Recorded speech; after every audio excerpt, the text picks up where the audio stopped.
Let's Achieve Change is a podcast by Pamela Grove, Doctor of Physical Therapy, Pain and Movement Specialist of Metanoia Education and Wellness Center.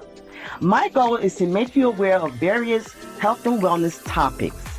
Every 2 weeks, Let's Achieve Change will appear with episodes with various topics with interviews and narratives, especially as it pertains to health and wellness and chronic pain and disabilities.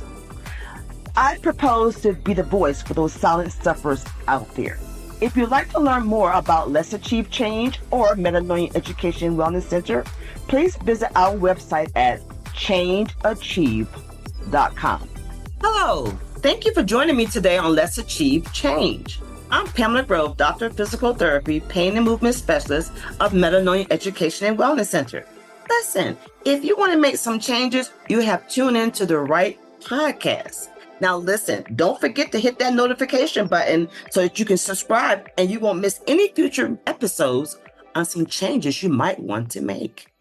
Okay, so welcome back. We are now in episode 4. So glad to have you back. Excited that people are listening. And I'm going to try to tie in some of these things before we bring out we do have 2 guests today, Lindsay and Christine, another Christine. First of all, we want to first just say that we see a lot of trends happening, a lot of commonalities, the dismissiveness that they're seeing, the misdiagnoses, delayed referrals, et cetera, et cetera. So we're going to kind of bring up that topic a little bit more. And that term is being used also in the community, called the gaslighting term. We're going to talk about that a little bit more today before we bring on the guests. We will return to the topic on steroids. I know people want to know more about the long-term effects of steroids. That's another topic that was brought up by Charles in the first episode. We need to come back to that. And we also going to hopefully touch on a little bit after maybe the end of this and maybe getting into the next episode 5, talk a little bit more about what starts to happen as a result of the chronic pain disability, such things as depression and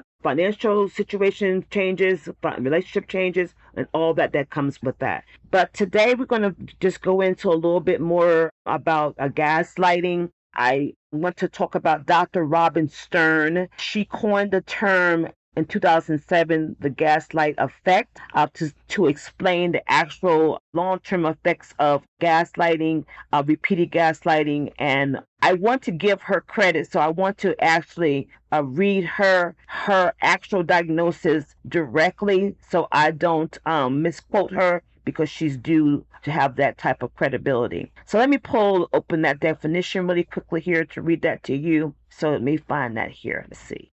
So Dr. Stern refers to gaslighting as an insidious and sometimes a covert form of emotional abuse in which the gaslighter undermines and controls the other person by either deflecting, twisting, and denying their reality. Gaslighting can be seen in a romantic relationship or between family members or even at work. But in this situation, we're going to look at it from the perspective in the medical community, as we're seeing it with providers, as we're seeing it with even the workers at the offices of the providers, and disability offices, and insurance agents, and claims adjusters, and workers' comp, et cetera, okay? So basically, what happens as a result of that? Dr. Stern goes into a lot of that, the emotional abuse, how that person is made to be felt, okay? And this is what we're seeing, and this is what we want to actually bring out. I'm going to let the guests come on today, and they're going to talk a little bit about their experiences, because I can go long time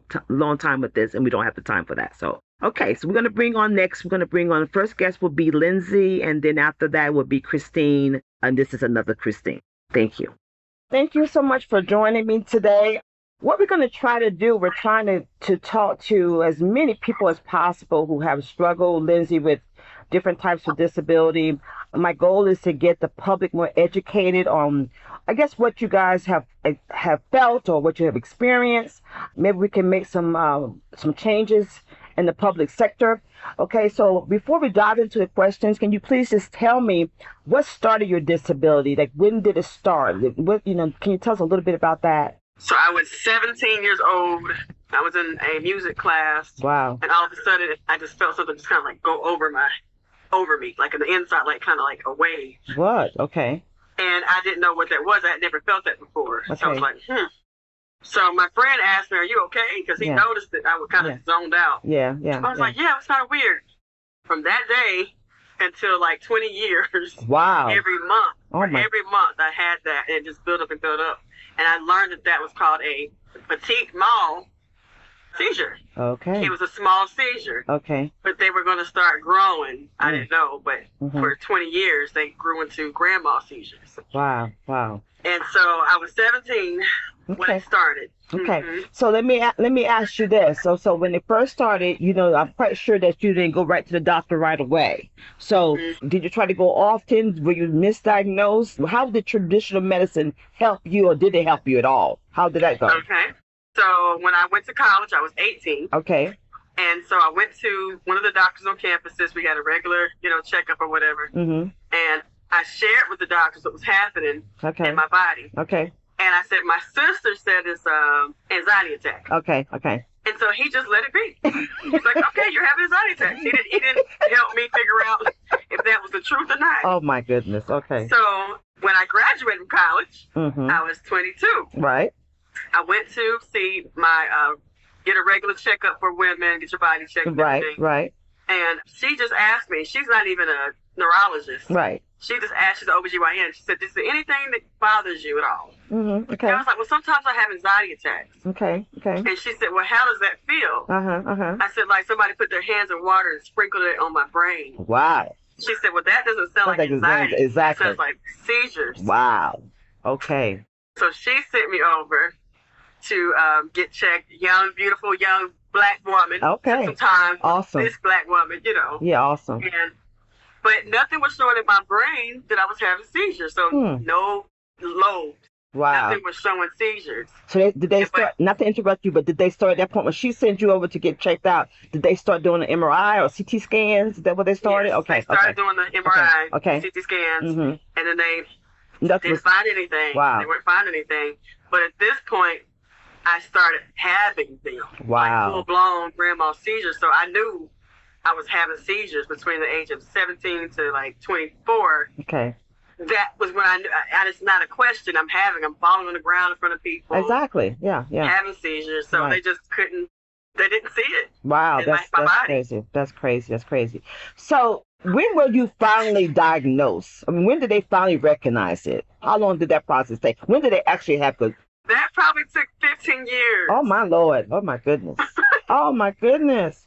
About 15 years. I went to a naturopathic doctor that helped my aunt with cancer. She had breast cancer. Okay. And he helped her get the cancer out of her body Wow. through her diet. Okay. Okay. So I went to see him, and I had researched enough that I knew that it was catamenial epilepsy because it was happening every month on my cycle. Can you spell that for our listeners? Because I'm quite sure they never heard of that before. Spell that word, please.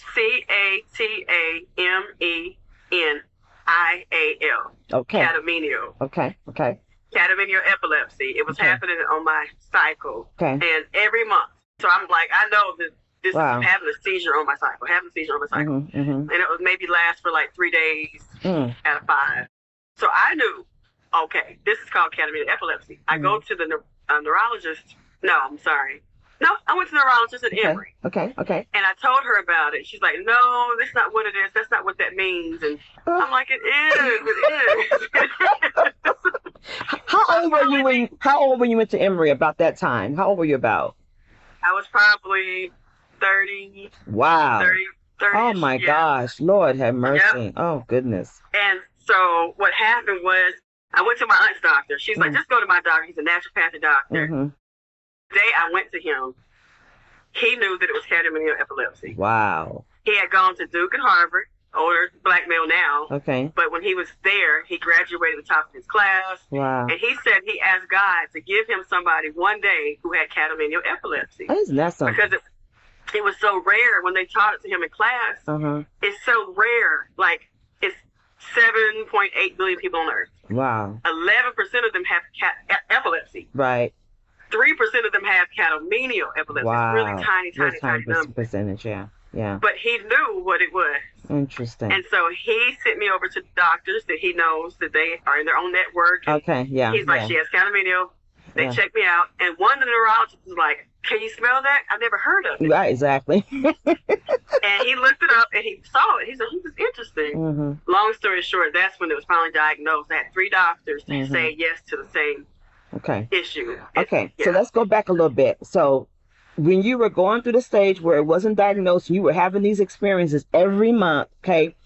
How do you feel that you were perceived? Like, how did people in society, maybe your family members, I'm getting the gist of how the medical professionals treated you. They pretty much, let me just say this. Have you ever heard of heard of the term gaslighting? No. Okay. So that's a new term. And if you get a chance, look it up. But that's a big term out there now. I mean, what it kind of means is that a medical professional kind of like diss you. They kind of like ignore you only because they really don't know what's going on, or maybe they think you're crazy or whatever, but they kind of dismiss you. That's gaslighting. Oh, yeah. So pretty much that's what it sounds like to me. You have been gaslighted, okay? Yeah. So we know how the medical professionals treated you. Now tell me whether you had any experiences with your family members or other peers or anybody else who maybe they didn't understand, or how did you? I experienced both sides. Really. Okay, talk to me about that. Yeah. So I experienced family members going with me to doctor's visits, saying, Mm-hmm. "Hey, you're going to have to take medication, Lindsay." And I'm like, "I don't want to take the medicine." Learning how that they were there for me and helping me, and then other family members are like, "You just want some attention. Okay. You're having seizures, and you just want some attention." I'm like, "But I'm really having seizures. I'm just trying to get rid of the problem. Okay. I don't want your attention because I'm falling on the floor." Okay. But yeah, I mean, I got both, and then they both end up kind of balancing out where they knew, no, she just needs to help. She needs to know how to help herself too. Okay. So I needed to learn that. How do I help myself get out of this? So this gave us, I know it's a lot to tell us in a matter of a few minutes, but tell us a couple of things you think you had to learn that you did learn. I had to learn about medication. Okay. And what my body said yes to, what my body said no to. Okay. So I was allergic to the first medication. From my head to my feet, I broke out. Oh, my Lord. And the marks stayed for years. Oh, gosh. And so I'm like, my first time finally opened up to medicine, I was allergic to it. So I make me tiptoe real slowly into seeing what else, Right. And then finally my doctor told me, look, you're going to have to be honest with us. Are you taking the medicine or are you not? And this is what we would like to start you with. I did more research. Oh, okay. I learned about a study at a university for Catamenial epilepsy. Okay. And then the doctors they worked with and the medicines they worked with. Okay. I called the doctor, the hospital. I actually called the school the next day. Wow. He answers the phone, did the study. He was like, yeah, this is the doctor. He sends me over to the doctor. Wow. I looked at the doctor like I'm looking at your face right now. And we just laughed. Oh, my. All we did was laugh. I finally got the doctor. Great. It helps with Catamenial epilepsy. That's awesome. That is crazy. So beautiful just to see his face. Yes. And he's helped me, Dr. Klein. In DC, out of DC, he helps with Catamenial epilepsy. Okay. All right. So sounds like we're on the right track. But let's go a little bit more things here. We got a little bit more things to cover here.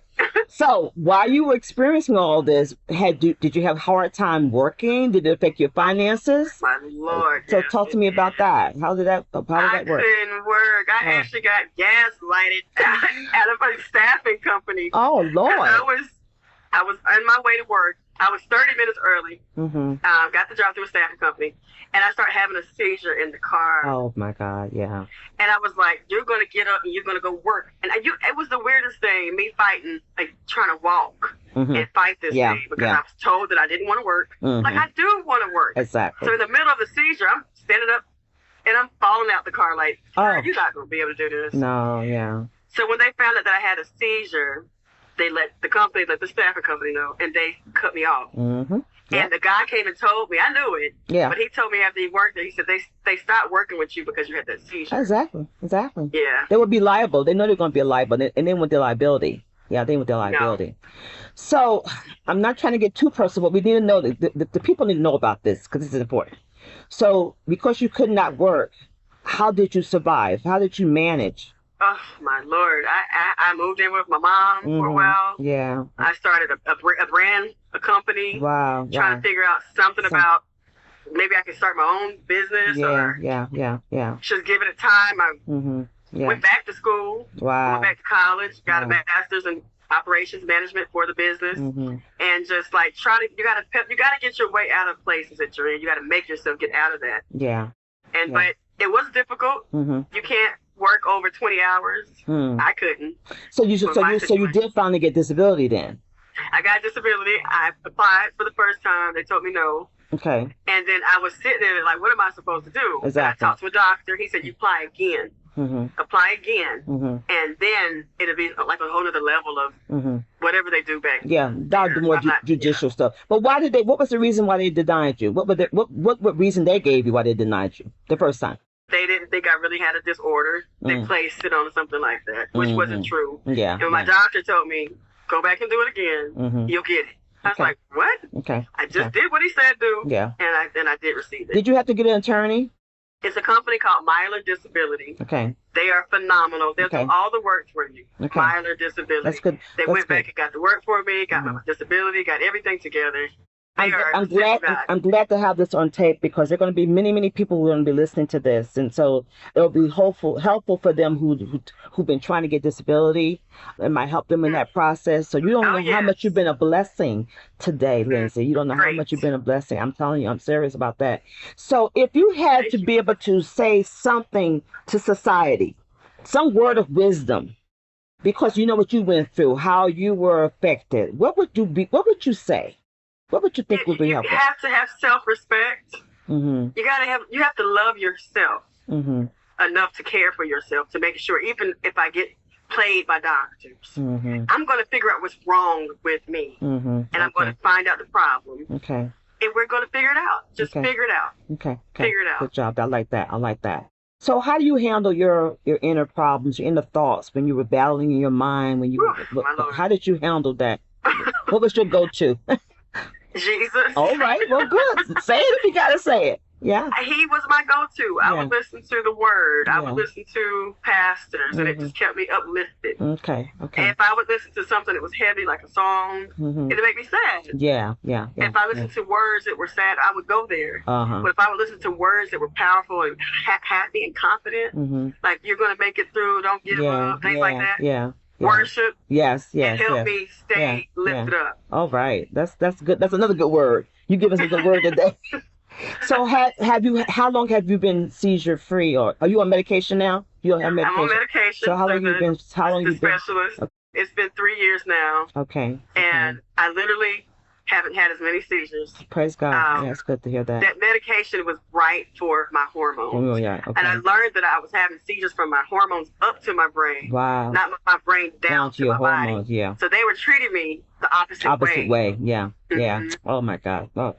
Whew. So last question. Okay. This is a question that sounds kind of morbid, but I think it's a good question. So if you were to die and you had to leave an epitaph means there's something that's going to stand out. So if someone say, you know what, I heard that and that sounds like Lindsay, they knew Lindsay. For example, my brother was a bishop. He's gone on now. But he always used to say, grace and peace, dear ones. So everybody who knows him knows he used to say that. He also would say, it's just nice to be nice. Now I'm going to tell you what I say a lot. It is what it is. That's mine. Mama says it all the time. It is what it is. So what would be yours? What would be your epitaph? I would have something like walk in love. Walk in love. Walk in love is, to me, love is God. God is love. And when you walk in it in every aspect of your life, every day, you can walk in love with your attitude, with your diet, with your rest, how you love other people. Okay. The whole gist of it is in life, you got to walk in love. Okay. Sounds good.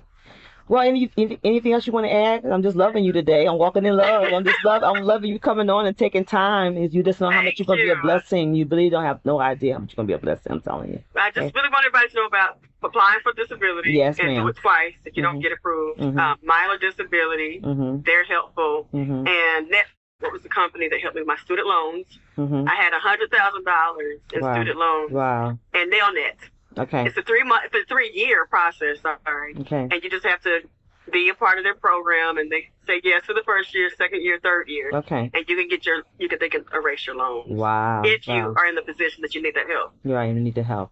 And the last thing you said a naturopathic doctor was a big help for you too. Yeah. So that. Okay. Oh, I Yeah. love him. Okay. I love him. Naturopathic doctor. They'll help you know how to eat. Yeah. Because that's another thing. He said if I wasn't going to stop having seizures by a certain time, he was going to change my diet. Yeah. I wasn't going to be able to eat meat anymore, red meat or chicken. So. Okay. But you didn't have to go to that. No, I didn't have to go to that route. Okay, good job. Well, I thank you so much. Okay. Thank you. Thank you. And we can sign off, okay? All right. Well, thank you so much. Continue blessing people. Thank you so yes, much. I'm trying. I'm going to get this out. I really do. Okay. Amen. God bless Thank you, honey. you. Take care. God bless Bye-bye. you. Bye-bye then. Bye-bye. Okay. Well, hi, Christine. Hello there. Welcome. I thank you for coming. The whole point of this is to try to get you to express a little bit about what's going on with you. Okay. We want to be able to share the experiences of chronic pain patients and disabled patients with other people. We want to eventually make a difference. Hopefully, things will start to change and we can get more people educated and aware of what's going on. Okay. So the first thing I want to do is thank you for coming on and doing this. I think you're really brave to do this. Okay. To be vulnerable and doing this. So thank you for that. Would you go ahead and just tell me a little bit about how it started for you? I've had back pain for quite a bit, but it wasn't chronic. I mean, everybody have some sort of back pain, wear and tear, but it just so happened I was changing a toddler one night, felt a pop. Okay, that hurt really bad. All right, next night, same thing, changing a pamper. This time it was a pop, but a pop with a pull to the point where I lost my legs, like my body just went limp. Okay. And I went down on my knees. Thank God I was between the crib and the bed, so I kind of held myself. Then could drag myself up on the bed. Next morning, ended up in the emergency room, sent over to ortho, and was told I tore my L4, L5. Okay. And then it just kept going downhill pretty much after that. Okay. So I want you to talk about how you were before, because I know a little bit of your journey, but everybody else doesn't know. So what kind of person were you? Because I know this has changed you. We're going to talk about the changes you've seen in yourself since this has happened and how you viewed yourself before. Can you speak to that? Like I said, going back before the tear, I had back pain. I would go to the chiropractor, I would get adjusted, and I was told then that I had like arthritis in my spine. But let me interrupt you. What I'm talking about is you as a person, not your diagnosis. How do you view yourself differently now as a person, Christine, versus how you were before? Okay. That versus now is a big difference. Limited a lot to what I can do on what my body can tolerate pain-wise. Before, I was pretty much active. Homemaker, mom, wife, worked a regular 9 to 5, and all of that. Now, I can't stand more than maybe an hour and a half, if so much, without having spasms, nerve pain burning, or numbness or tingling. It's a big difference physically and mentally, where you don't want to even get out of bed, but even staying in bed hurts. Okay, I got you.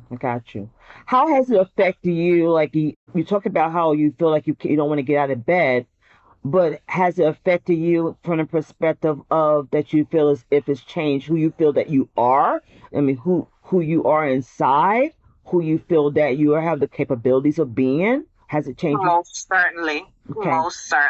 It's like, even if my daughter is here and she's just like, hey, Mom, let's go to the mall. We'll go to the mall, but I'll be in the food court sitting down while she's walking around because I can't do it. I got you. I could probably do 2-3 stores the most, and I'll find somewhere in the store to catch my behind. Like, okay, I can't do this. When you're done, I'll be down in the food court. So it takes away a lot if we're going somewhere. And then my husband will always ask me too, like, if there's a lot of walking, make sure the portable chair is in the car, make sure you wear your sneakers, because then I can't do it. Exactly.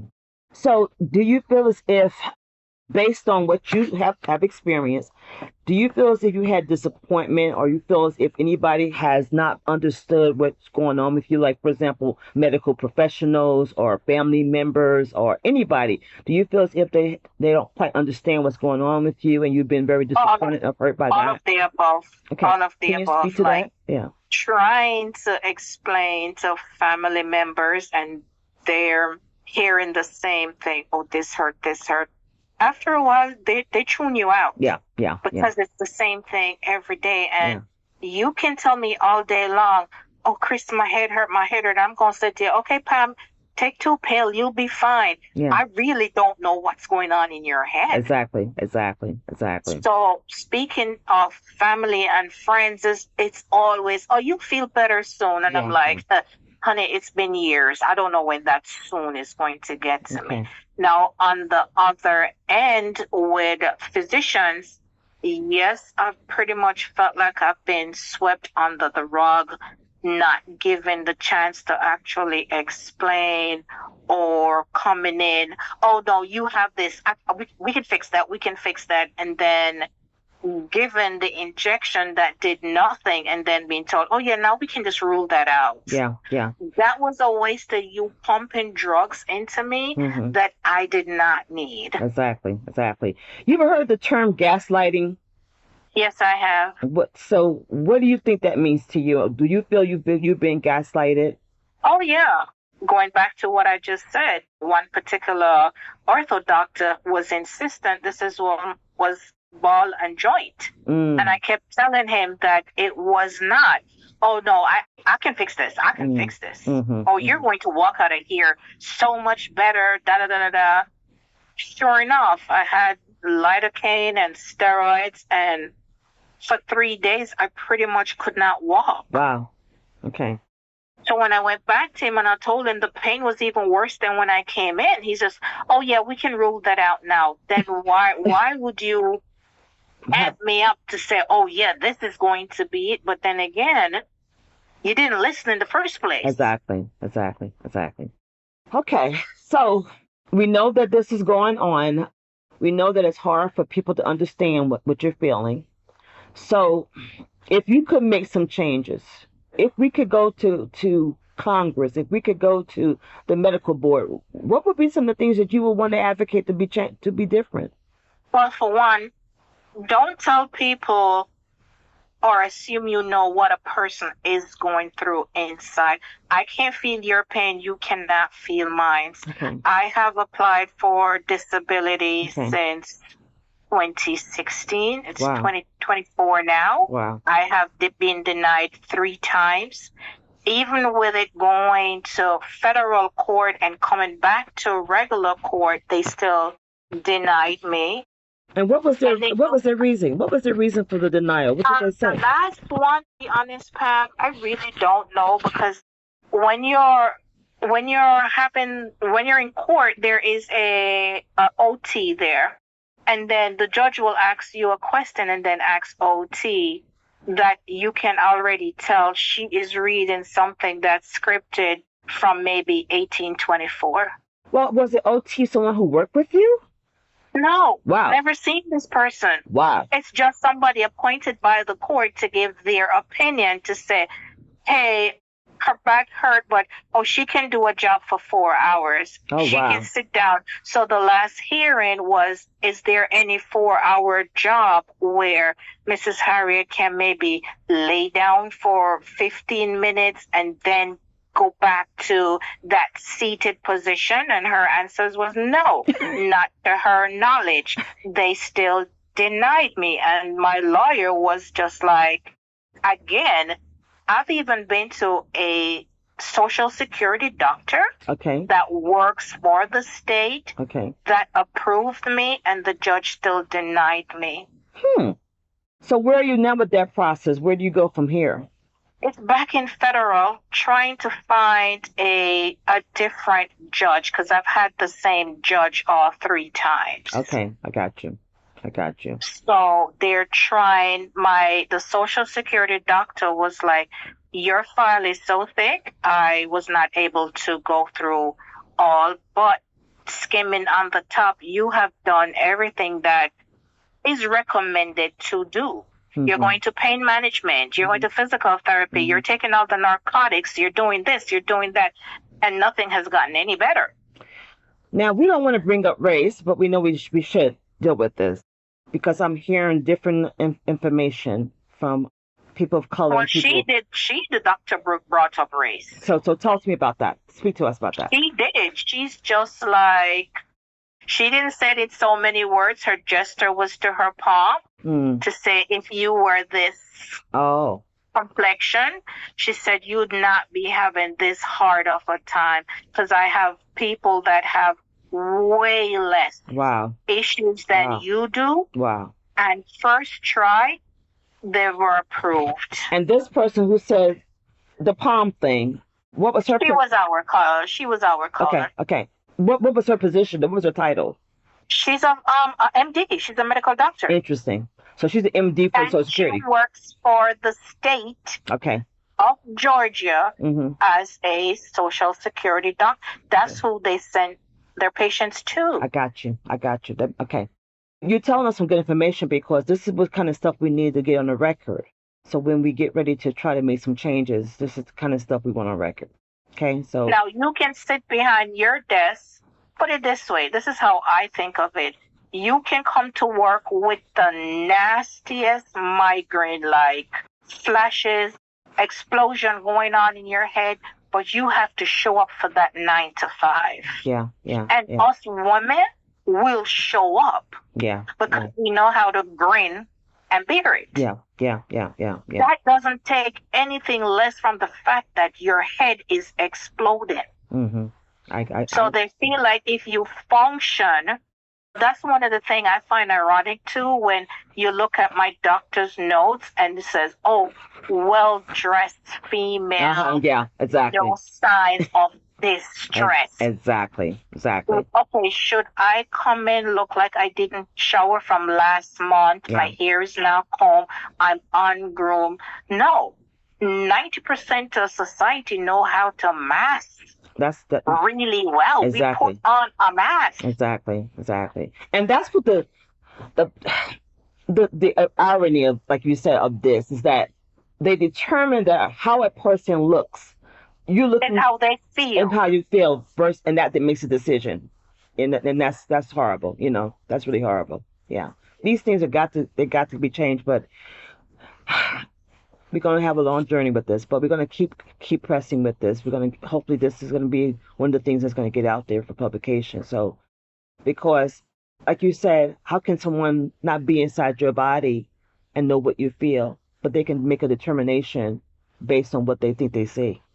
So, okay, I'm going to ask you a couple more questions so we can kind of wrap this up, but I know you spoke to the fact that you have not been able to work, you have not been able to get disability.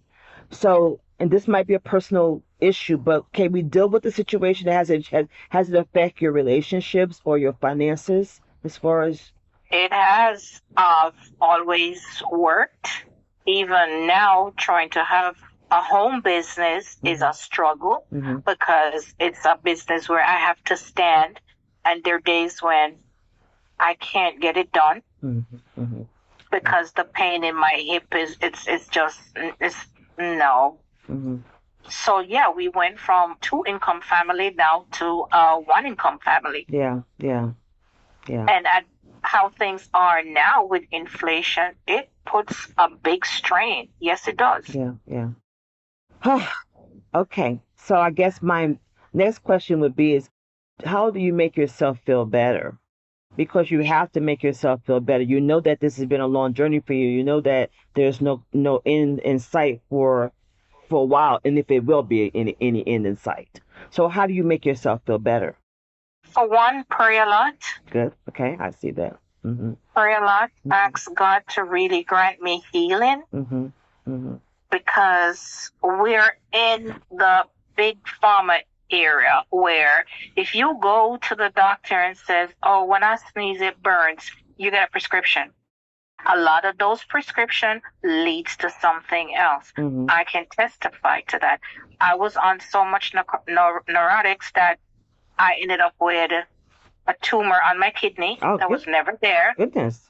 I ended up with fatty liver and multiple lesions on the liver.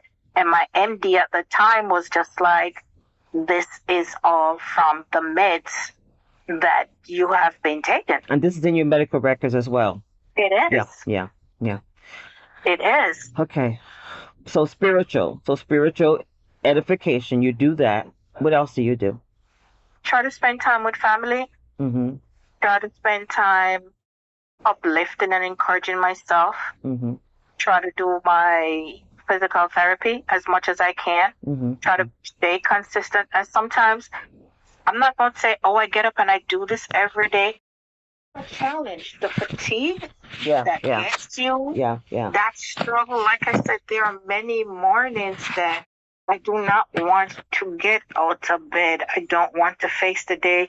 I don't want to move the curtain. I just want to lay in bed with the sheets over my head. But even that hurts. It's to the point where when I go to bed, if I'm on my left side, I'm on the left side the whole night because I have bursitis in the hips. So sometimes just to turn, it's like something is ripping my hips apart. Then when I wake up in the morning, this whole side is numb because I've been sleeping on it the whole night. So do you feel as if there's anything else on your part that you could do that you have not done? No. Okay. That's good. I've done the therapy, and I mean, I've done years of therapy. I've done 9 steroid shots in my spine, 4 in my hip, 1 in my groin. I've done back surgery, which I've just hit my 1-year mark. Okay. That was no help. The pain is. Yeah. It was, and then what does the surgeon tell you? Well, it was one thing that would have gotten worse, but it wasn't the cure all. I'm like, for $150,000 surgery, it should be the cure all. So in other words, it gave you a little bit. It gave you a little bit. It gave me nothing. That's what he's saying though. It gave you a little bit. That's what. Yeah. I mean, for me, it's complicated because it's not one particular thing. And when you're misdiagnosed, because I think I was misdiagnosed, there are things that I've been complaining about. Tightness in my hip, my groin. Nobody ever looked at that until I went to a urologist to say I had pelvic floor issue. Hello? Yeah. When did that become a thing? Exactly. Nobody told me that. Exactly. So all these documents and these doctors and surgeons that I've been seeing, nobody ever mentioned that. Yeah.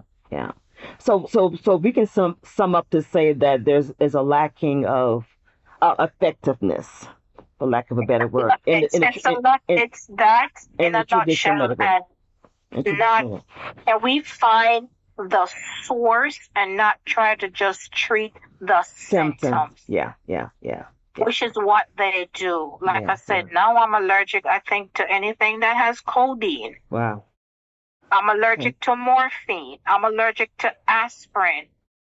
And if I was a pill popper, I would be a complete drug addict sitting right here. Yeah, but thank God you're not. Thank Jesus every day. I would have been hooked till I can't be hooked anymore. Yeah. So what would you want to end with here? We already know now that we got to go back to the federal courts. We have to keep doing your therapy. Those are the positive things. You got to keep your spiritual self uplifted. You got to keep trying to do things that's going to help you with your finances as much as you can. I'm trying to sum up. So these are the positive things that we know we have to continue to do because we got to end this on a positive note. Okay. If you had to give a message on your tombstone, I know this sounds morbid. My brother's passed in 2020. His would be grace and peace, dear ones, and it's nice to be nice. Mine would probably say, it is what it is. Mine would probably say... What would yours say? Same pew, different church. Interesting. I like that. Same pew, different church. I mean, we say it a different way, but just to make it sound nice, we'll just put it that way. Yeah. I thank you for coming on. Your story is going to make a difference. We need to get these stories out here, okay? I wish for the court or the whole system, it's not everybody that tries to get disability is trying to get over on the system. Exactly. It's not. It's not.